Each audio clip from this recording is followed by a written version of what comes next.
एक गांव में सेठ धनराज नाम का आदमी रहता था। उसके पास दौलत, जमीन, नौकर चाकर और अहंकार सब कुछ था।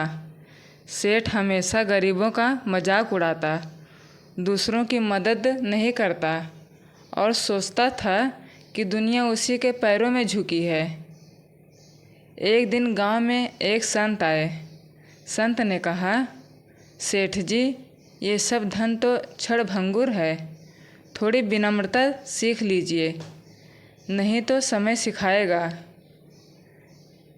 सेठ हंसा और बोला, मुझे कोई सिखाने की ज़रूरत नहीं, मेरा वक्त ही मेरी ताकत है।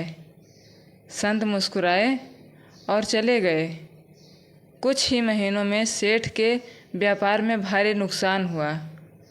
धोखेबाज साझेदार ने पैसा हड़प लिया, जमीन कोर्ट केस में चली गई और नौकर तक छोड़कर भाग गए।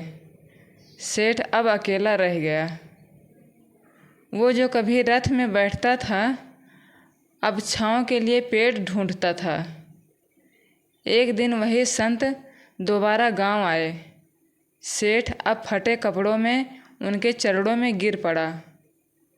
आप ठीक कहते थे, मेरा अहंकार ही मेरी सबसे बड़ी गलती थी। संत बोले, अहंकार अगर इंसान को ऊपर ले जाता है तो याद रखना, वो सिर्फ गिराने के लिए होता है। जो झुकता है वही टिकता है।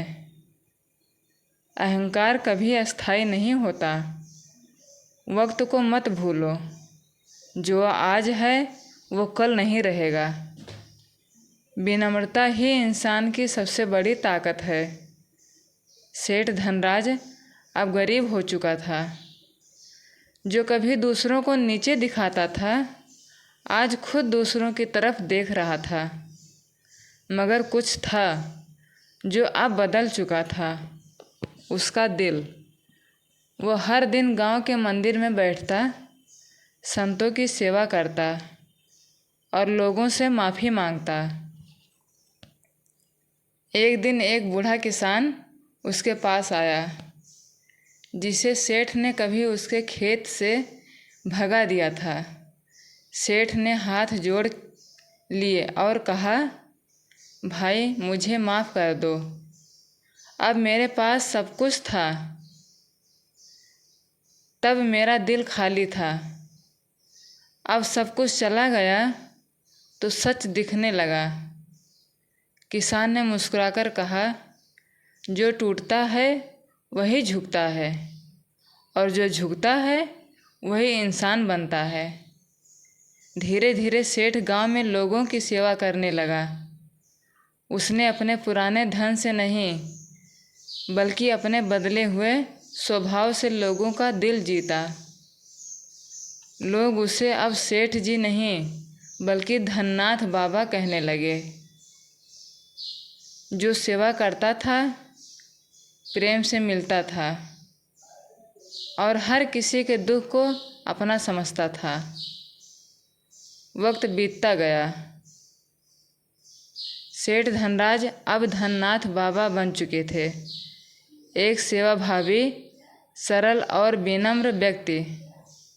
गांव में उनका आदर इतना बढ़ गया कि लोग अपने बच्चों का नाम उनके नाम पर रखने लगे। जिसने कभी घमंड से लोगों को झुकाया था, आज वही विनम्रता से सबके दिलों में बस गया था। एक दिन वही संत फिर गांव आए। धननाथ बाबा दौड़कर उनके चरणों में गिर पड़े। गुरुदेव, आपने मुझे समय रहते आगाह किया, वरना मैं आज भी खुद को भगवान समझ रहा था। संत मुस्कुराए और बोले, तुमने धन नहीं खोया था, बल्कि खुद को खो दिया था और अब तुमने खुद को पा लिया है। यही सच्चा मोक्ष है। उस दिन के बाद धननाथ बाबा ने अपना पूरा जीवन सेवा, ध्यान और ज्ञान में लगा दिया। लोग कहते, जब उन्होंने आखिरी सांस ली तो उनके चेहरे पर एक शांत मुस्कान थी, जैसे उन्होंने सब पा लिया हो। घमंड में इंसान खुद को भगवान समझता है, पर जब घमंड टूटता है तभी इंसान को भगवान दिखता है।